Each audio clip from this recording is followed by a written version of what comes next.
प्राप्त होऊंगा, क्योंकि यह मेरी इच्छा वासना रूप है। वासना का त्याग हो तो निर्वाण पद प्राप्त हो। यह जो शुद्ध चित्त कला है, इसने धारणा का अभ्यास किया था, इससे इसमें अंतवाहक शक्ति प्राप्त हुई। अब क्या कह रहे हैं, यह जो शुद्ध चित्त कला है, इसने धारणा का अभ्यास किया था। धारणा मतलब बार बार रिपीट करना, कि जैसे हम कहते हैं मैं ब्रह्म हूँ, मैं ब्रह्म हूँ, मैं ब्रह्म हूँ, फिर वही लगने लग जाना। धारणा का मतलब यही है कि हमारी वृत्ति तेल धारावत उसको ले और वैसी फिर अनुभूति हो हमें। इससे धारणा का अभ्यास किया था, इससे इसमें अंतवाहक शक्ति प्राप्त हो गई। सूक्ष्म में आ गई ना, जैसे बाहर वाले शरीर का रंग रूप छोड़कर सीधा उसमें आ गई कि मैं ब्रह्म हूँ। अंतवाहक शक्ति से यह आकाश में उपजी है। अब सूक्ष्म से उसको उपजाया और संसार से विरक्त हुई है। आकाश मार्ग में इसको तुम्हारी सृष्टि दिखी और परम पद पाने की इच्छा से इसको तुम्हारी संगति प्राप्त हुई। अब क्या कहा था वशिष्ठ जी ने, मैंने आवाज सुनी। किसकी आवाज थी? अब वो कह रहे हैं ये जो मैंने उपजाई थी ना, इसको फिर इच्छा हुई, मैं अपने विराग्य, क्योंकि विरक्त हो गई वहां से, विरक्त होने के बाद इच्छा हुई कि मैं उस परम पद को प्राप्त करूं। अब कहते हैं जहाँ चाहा वहाँ रहा। अब इसलिए अंतवाहकता से उन्होंने वशिष्ठ जी को देखा, फिर उनके पास गई। वो किस लिए गई? कि निर्वाण होने के लिए। आकाश मार्ग में इसको तुम्हारी सृष्टि दिखी और परम पद पाने की इच्छा से इसको तुम्हारी संगति प्राप्त हुई। इससे तुम्हारी शरण आई है और तुमको ले आई है। जो श्रेष्ठ हैं वे बड़ों की शरण जाते हैं। यह अपने कल्याण के लिए तुमको ले आई है। अब उस सृष्टि के ब्रह्म जी वशिष्ठ जी को कह रहे हैं, ये अपने कल्याण के लिए तुमको यहाँ लेकर आई है। पति हाँ, और हम दोनों को ज्ञान दो। अब पर चाहती वो अपना कल्याण है। हे मुनीश्वर, यह मेरी मूर्ति रूप वासना शक्ति है। पहले मैंने इसको उत्पन्न करके इस जगत जाल को रचा, पर अब मुझको निर्विकल्प निर्वाण पद की इच्छा हुई है, इससे मैंने इसका त्याग किया है। अब इसको भी वैराग्य उपजा है। अब देखो हमारे अंदर जैसे भावना होती है ना, वैसे हमें सामने दिखने लग जाता है। अगर खुद को इच्छा हो रही है अंदर से कि अब बस विरक्त हो जाओ, निवृत्ति ले लो, प्रवृत्ति बहुत हो गई, फिर वैसे लगने लग जाता है। आगे फिर हमारा मार्गदर्शन भी वैसे होने लग जाता है। उस कारण बोध रूप तुम्हारी शरण में ये आई है। अब इच्छा हुई ना, पहले तो उनके मन में इच्छा उपजी, वहां से फिर इसके मन में आ गई। अब वो प्राकृति उसको आगे मार्ग दे रही है। अब मार्ग क्या दिया? वशिष्ठ जी के संग करवा दिया। हे मुनीश्वर, यह जगत विलास संकल्प से हुआ है। अब जगत कोई और तो है नहीं, जो हमारे मन के अंदर चल रहा होता है वही जगत है। वास्तव में कुछ हुआ नहीं, परमात्म तत्व ज्यों का त्यों अपने आप में स्थित है। अब देखो जगत खाली वासना मात्र है। अब जैसी वासना अंदर होगी वैसे विषयों का हम संग करते जाएंगे तो उससे संसार बन जाएगा। इसलिए कह रहे हैं जो वो तत्व है ना, तत्व टस से मस नहीं हुआ, वो वैसा का वैसा ही है। टस से मस ये वासनाएं, कभी किस वासना पे बैठ गया, कभी किस वासना पे बैठ गया। परमात्म तत्व ज्यों का त्यों अपने आप में स्थित है। मैं, तुम, मेरा, तेरा इत्यादि शब्द समुद्र के तरंग की न्यायी हैं।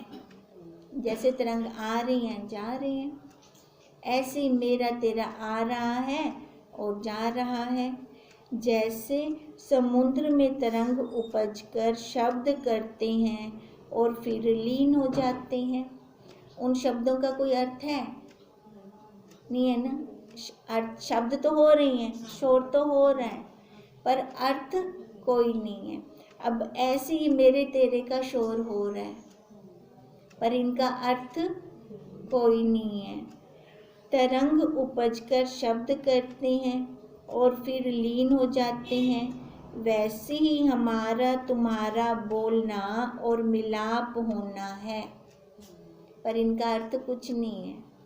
हे मुनीश्वर, वास्तव में ना कोई उपजा है और ना कोई लीन होता है। जैसे तरंग जल रूप है, भिन्न कुछ नहीं, वैसे सब जगत ब्रह्म स्वरूप है, भिन्न कुछ नहीं है। अब जल से तरंग भिन्न थोड़ी है, देखने की दृष्टि का फेर है ना। कोई उसको तरंग देख रहा है, कोई उसको जल देख रहा है। जैसे गहने सोने से भिन्न थोड़ी हैं, सोने के बिना वो ठहर थोड़ी सकते हैं। कोई उनको गहने देख रहा है, कोई सोना देख रहा है तो सारा वही। अब ऐसी कह रही हैं, ये सारे वही रूप है, ब्रह्म स्वरूप है ये सारा जगत। इंद्रियां, मन, बुद्धि सब वही हैं। हे मुनीश्वर, मैं चिदाकाश हूँ और चिदाकाश में स्थित हूँ। यह ब्रह्म शक्ति है जिसने जगत रचा है। अब मनुष्य से मनुष्य की शक्ति को हम अलग कर सकते हैं, मजदूर से मजदूर की शक्ति को अलग कर दें, एक ही रहेगा ना। अब ऐसी ये शक्ति, जैसे शिव जी का आधा भाग नारी रूप है ना। अब है तो वो शिव जी ही। अब ऐसी ये आधा भाग प्रकृति है, वो पुरुष। अब पुरुष से पुरुष की शक्ति को हम अलग नहीं कर सकते। हे मुनीश्वर, मैं चिदाकाश हूँ और चिदाकाश में स्थित हूँ। यह ब्रह्म शक्ति है जिसने जगत रचा है। यह भी अजर और अमर है। इकट्ठे चल रही है ना दोनों। उसमें पढ़ा था ना हमने, क्या था, नहीं, कौन सा वो था, प्रकाश जिसमें कला चलती थी, चंद्र, हाँ, विचार चंद्रोदय, उसमें कला चलती है ना। दूसरी कला में ये माया, ब्रह्म और जीव तीनों इकट्ठे चलते हैं, है ना, इकट्ठे चलते हैं।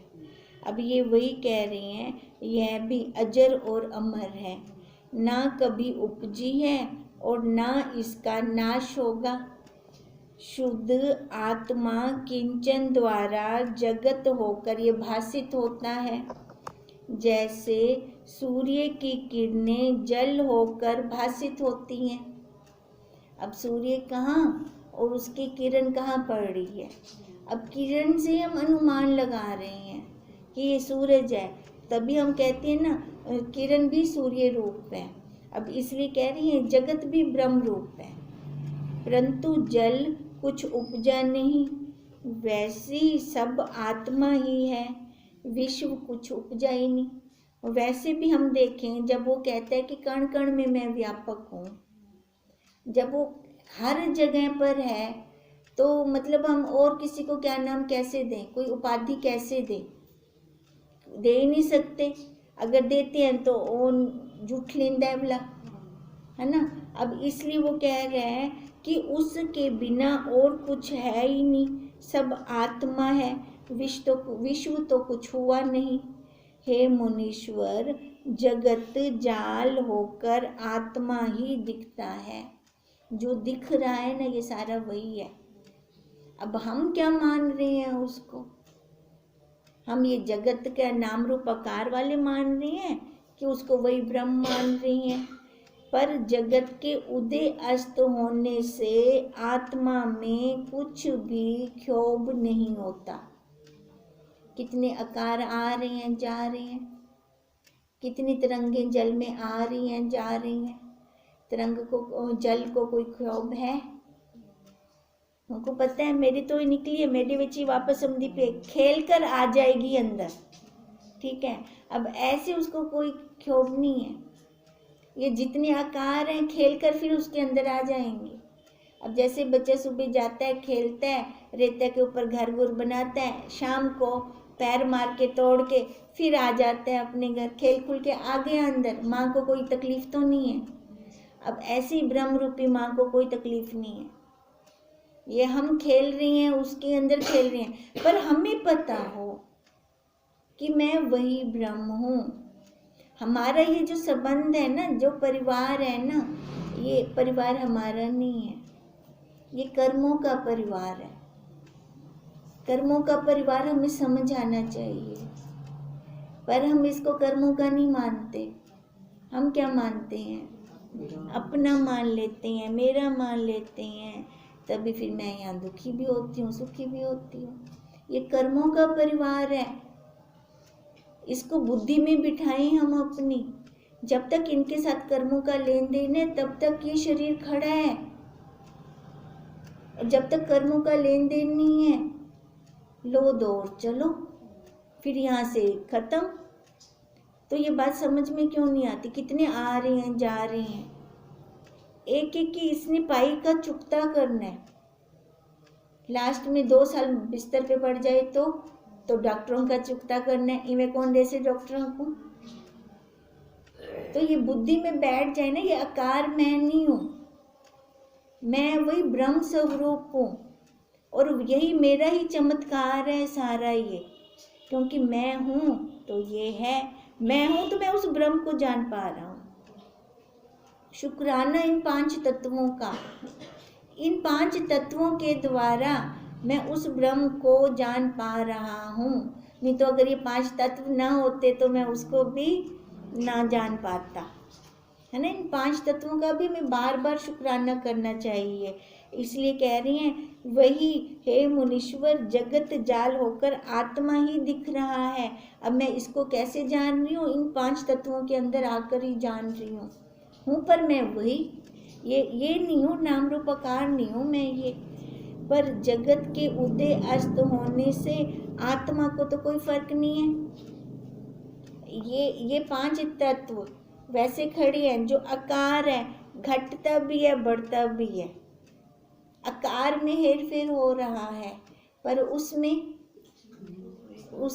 तो नहीं हो रहा। वो जनवार है ना, बचपन से लेकर अब तक हमें, वह ज्यों का त्यों एक रस स्थित है।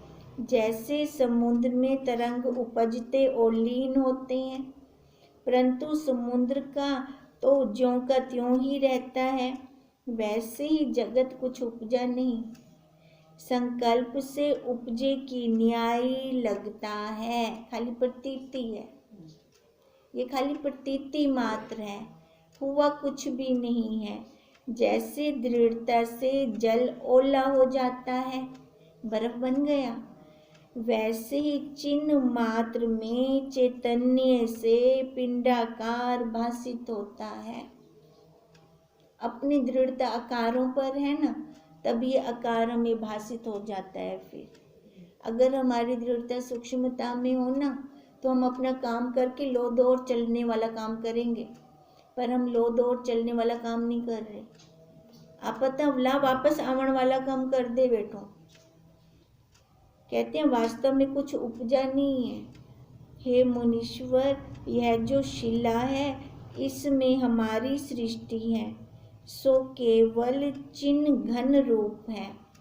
तुम्हारी सृष्टि में यह शिला है ना। अब विशिष्ट जी को ये कह रही ना, तेको तो ये पत्थर दिखदा पे, पर मेरे को ये पत्थर क्या नहीं दिखदा।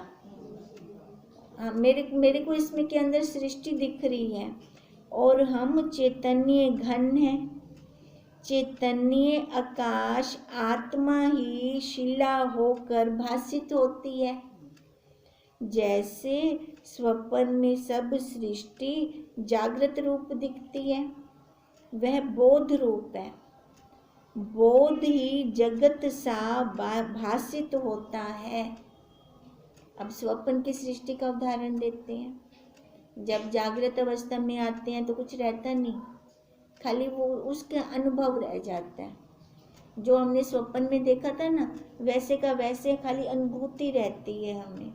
कहते हैं ऐसी ये सारा जगत भी ना खाली बोध रूप है कुछ नहीं। ये वैसे ये जगत और शिला रूप होकर बोध ही भासित होता है कुछ नहीं। जैसे तेरे को ये शिला दिखती है ना, मेरे को उसमें सृष्टि दिख रही है। और जैसे ये तेरे को जगत दिखता है, मेरे को ये सारा ब्रह्म दिखता है। कहते हैं ये बोध रूप।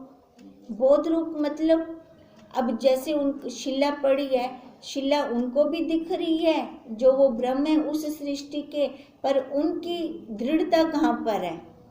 उसकी सूक्ष्मता पर। ठीक है, देखते हुए भी उसको नहीं देख रहे। अब ऐसे कह रही हैं भी, ऐसे ये जगत दिखता हुआ भी हमारी दृष्टि कहाँ रहे? उस ब्रह्म स्वरूप पर। तभी का ये खाली बोध ही भासित होता है। हे मुनीश्वर, जैसे स्वप्न में ये ग्रह चक्र फिरता दिखता है, वैसे ही सूर्य, चंद्रमा, पर्वत, नदी, वरुण, कुबेर आदि जगत जो भ्रम से दृष्टि गोचर होता है, सो बना कुछ नहीं। स्वप्न में भी दिन रात होते हैं। स्वप्न में भी मैं सो गई और स्वप्न में फिर जब मैं उठी तो फिर रात हो गई थी, और इधर अभी वही दिन सुबह ही था। अब देखो स्वप्न के अंदर भी काल घूम रहा है, पर उस टाइम तो हमें प्रॉपर लगा ना जैसे था। अब यही बात कह रही हैं, कहते हैं वैसे ये जगत सारा दिख रहा है हमें, पर है कुछ भी नहीं। ये हम अभी नींद में सोए पड़े हैं। जो हम जागृत कह रही हैं ना, ये जागृत में नहीं है, ये नींद में सोए पड़ी हैं हम। चैतन्य का किंचन ही ऐसे भासित होता है जैसे सूर्य की किरणों में किंचन जलाभास होता है। कहते हैं जैसे सूरज की किरणों में जलाभास कब तक? जब तक सूरज है तब तक है ना। कहते हैं ये चमत्कार भी तब तक है जब तक ये आकार खड़ा है। पर ये अब स्वप्न जैसे, अब मैं कह रही हूँ मैं स्वप्न में मैं सो गई, फिर से मैं उठी, पर जो जागृत वाली अवस्था थी वो कितनी थी? वो तो थोड़ी सी थी। स्वप्न के अंदर कितनी ज़्यादा हो गई। अब ऐसी वो जो अवस्था अपनी निश्चित है ना, वो थोड़ी है, पर ये वाला स्वप्न हमें उस अपने स्वप्न के अनुसार मिलान करें उसके साथ, तभी हमें ये ज़्यादा वाला लग रहा है। वैसे ही जहाँ आत्म सत्ता है वहाँ जगत दिखता है। अब जहाँ आत्म सत्ता है वहाँ जगत दिखता है। अब जैसे स्वप्न में वो आत्म सत्ता है तभी वो जगत दिखा, पर जागृत में आए तो लय हो गया ना, और हमने मान भी लिया। कितनी जल्दी मान लिया हमने कि कुछ बना ही नहीं था। अब कहते हैं गुरुदेव तू यो मानना, तू ये वाला मानना, कुछ बना नहीं है यहाँ पर। सब पदार्थ आत्म सत्ता से ही भासित होते हैं। ब्रह्म सत्ता सब में अनुस्यूत है, इससे सब और सृष्टि भासती है। जैसे इस शिला में हमारी सृष्टि में जो कुछ पदार्थ दिखते हैं, इनमें सृष्टि बसती है। अब क्या कह रही हैं? ब्रह्म सत्ता सब में अनुस्यूत है। बताओ ऐसा कौन सा कण है जब ब्रह्म सत्ता ना हो? सब में है, इससे सब और सृष्टि बस रही है। फिर वही ब्रह्म सत्ता, जैसे इस शिला में हमारी सृष्टि है, इस सृष्टि में जो कुछ भी पदार्थ दिखते हैं, इनमें सृष्टि बसती है। अब जैसे कहते हैं एक अणु के अंदर बहुत सारे परमाणु, जैसे हम उदाहरण ले लें एक सेब के अंदर बहुत सारे बीज, उन बीजों से बहुत सारे सेब, उन सेबों से बहुत सारे बीज, फिर उनसे इतने सारे सेब, है ना, फैल गया ना, पसारा हो गया ना। कहते हैं ऐसे ही इस सृष्टि जो उनको पत्थर के अंदर, शिला के अंदर सृष्टि दिख रही है, फिर उस सृष्टि के अंदर जो पदार्थ हैं, फिर उनके अंदर फिर से सृष्टि है। कहते हैं ऐसी स्वपरिचिन दृष्टि से नहीं दिखती है ये। अब सेब के अंदर बीज दिखते हैं? नहीं दिखते ना, उनको काटेंगे, खोलेंगे, फिर जाके दिखेंगे। ऐसे इसको सूक्ष्मता से खोलेंगे, फिर जाके दिखेगा, फिर जाके हमें हर चीज में इतनी सृष्टियां बसी पड़ी हैं ना, अनंत अनंत अनंत सृष्टियां बसी पड़ी हैं, वो फिर जाके दिखती हैं हमें जब सूक्ष्मता में जाकर देखेंगे। और पर जब अंतवाक दृष्टि से देखिए तब ये प्रतीत होती है। घटों में, गढ़ों में पृथ्वी, जल, अग्नि, पवन, आकाश आदि स्थानों में सृष्टि है, पर बना कुछ नहीं। कहते हैं जड़ा कुछ भी दिखता पे ना, पर एक है कुछ कहना देखो दिख से सूक्ष्म वैसे देखो सारा कुछ दिख से, पर तेरे को क्या निश्चय चाहिए कि बना कुछ नहीं, बना कुछ नहीं। जैसे जहाँ समुद्र है वहाँ तरंग ही होते हैं, परंतु समुद्र से भिन्न तरंग नहीं, वही रूप है। वैसे ही यह जगत उपजा नहीं। जहाँ वही आत्मा है तो वहाँ जगत रूपी तरंग है। अब जैसे तरंग समुद्र से भिन्न नहीं है, ऐसी ये जगत उस ब्रह्म से भिन्न नहीं है। वैसे यह जगत उपजा नहीं और ना लीन होता है। ज्यों का त्यों आत्म समुद्र अपने आप में स्थित है। कुछ दूसरा हो तो पता चले, जब है ही सारा वही। जगत संकल्प से फुरता है और संकल्प ही अहम रूपी किंचन मात्र उदय हुआ है। जैसे कमल से सुगंध लेकर तरियां निकलती हैं, वैसे ही मूल से भूल से देवी जगत रूपी सुगंध को लेकर उदय हुई है। कहते हैं भूल से, थी तो ये वही, थी तो ये मेरा रूप, पर भूल गई, अपने ब्रह्म रूप को भूल गई। अब भूल कर ये वासना में आ गई, वासना में आकर बाहर निकल गई। अब वासना में आते हैं तो ये जगत पैदा हो जाता है। अगर वासना में ना आए, ना भूलें हम अपने स्वरूप को, तो हम वही रूप हैं, परंतु वास्तव में ये कुछ बना ही नहीं। केवल संकल्प से बनने की न्याय भाषित होता है। हे मुनीश्वर, वास्तव में ना कोई संकल्प है और ना प्रलय, ज्यों का त्यों ब्रह्म अपने आप में स्थित है।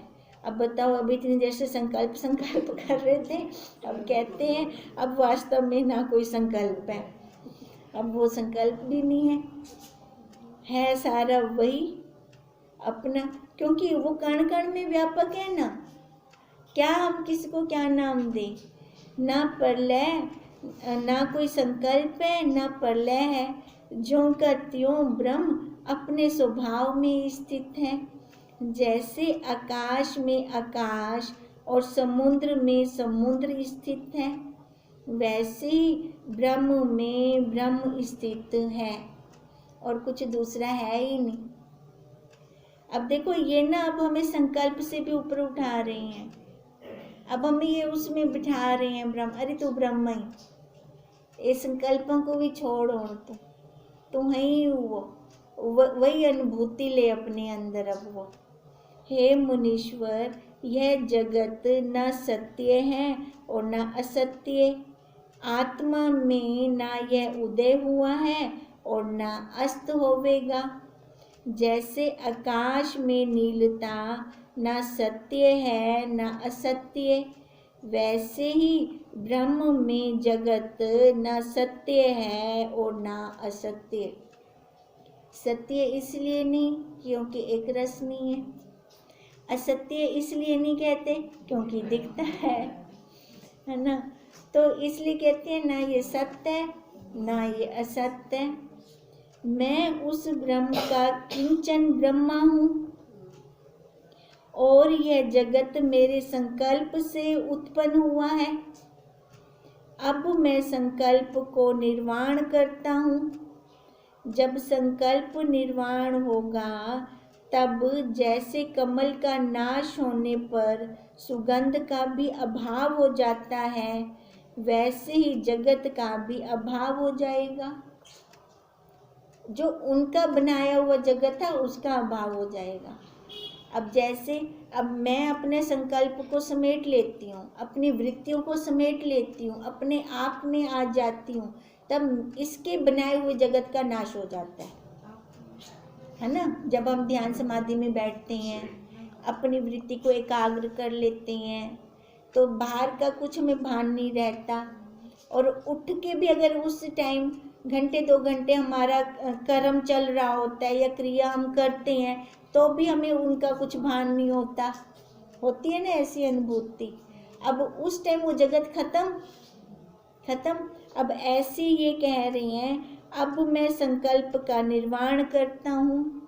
जब संकल्प निर्वाण होगा तब जैसे कमल का नाश होने पर सुगंध का अभाव हो जाता है, उसकी सुगंध भी खत्म ना, वैसे ही जगत का अभाव हो जाएगा। मुझसे इच्छा पूरी थी, उस वासना में जगत है। अब ये उस सृष्टि के ब्रह्मा जी कह रहे हैं, वहां से मैं किंचन ब्रह्मा हूँ उस सृष्टि का। कहते मेरे से ये वासना पूरी थी तभी ये जगत निकला था। अब कहते हैं अब मेरे से निकली है, जैसे मकड़ी खुद जाले को अपने मुंह से निकालती है, फंस जाती है, और जब बाहर निकलना चाहे वापस उस जाले को अपने मुंह में ले जाती है, खा जाती है, बाहर निकल हम दिए। अब ऐसे उस सृष्टि के ब्रह्मा जी कह रही हैं अब मैं इसका निर्वाण कर रहा हूँ अपने संकल्प का। अब जैसे संकल्प का निर्वाण होगा तो इसका बनाया हुआ जगत का भी निर्वाण हो जाएगा, वो लय हो जाएगा। उस वासना में ही जगत है, जहाँ से इच्छा पूरी थी वैसे ही अब जगत का अभाव हो जाएगा। अब मैं इसका निर्वाण करता हूँ। जब इच्छा निर्वाण होगी तब जगत का भी स्वाभाविक अभाव हो जाएगा। उस इच्छा से वो स्त्री आई थी, अब उसका निर्वाण कर रही है अपनी इच्छा का, अपने संकल्प का। अब उनके बनाए हुए जगत का भी निर्वाण हो जाएगा। तुम्हारा शरीर संकल्प से भासित होता है, इससे तुम अपनी सृष्टि में जाओ। पहले उनको भेज रही हैं, ऐसा न हो कि तुम्हारा शरीर भी यहाँ निर्वाण हो जावे। हे राम, इस प्रकार वह मुझसे कहकर फिर देवी से बोले, हे देवी, अब तू निर्वाण हो और अपने आप में बोध आदिक को भी लीन कर। अब देखो, अब उस सृष्टि के ब्रह्मा जी वशिष्ठ जी को कह रहे हैं, अब मैंने खुद अपने अंदर संकल्प से ये जगत निकाला था, अब उस जगत को मैं खुद खत्म कर रहा हूँ, लय कर रहा हूँ। अब उससे पहले तुम अपने सृष्टि में चले जाओ। सूक्ष्म से थे ना, हाँ, सूक्ष्म से धारणा मिलाई थी। अब तभी कह रही है, अब उस देवी को कह रही है कि अब तू निर्वाण को प्राप्त हो और अपने आप में बोध में लीन हो, मतलब कि मैं ब्रह्म हूँ, ऐसे तू लीन हो। अब ये उस देवी के लिए नहीं है, हम देवियों के लिए है कि हम अपने आप में लीन हो, ठीक है, क्योंकि हमारे ही अंदर से सृष्टि निकली हुई है ना। अब वो हमारे ब्रह्म जी कह रहे हैं अंदर बैठे हुए, मैं अपनी अब सृष्टि को लीन कर रहा हूँ, तो आजा मेरे साथ, अपनी धारणा को मेरी धारणा के साथ मिला दे, तो अभी लय हो जाएगी, उस बोध में लय हो जाएगी। और जो पहले जो भी हैं इच्छाएं वासना उनको बाहर कट दे, फिर बाहर निकल बनो, ठीक है, फिर जाके हम ले होंगे ना वहाँ पर। इति श्री योग विशिष्ट निर्वाण प्रकरण शिला अंतर विशिष्ट ब्रह्म संवाद 187 सर्गा समाप्त। आज क्या निकला है हमारा?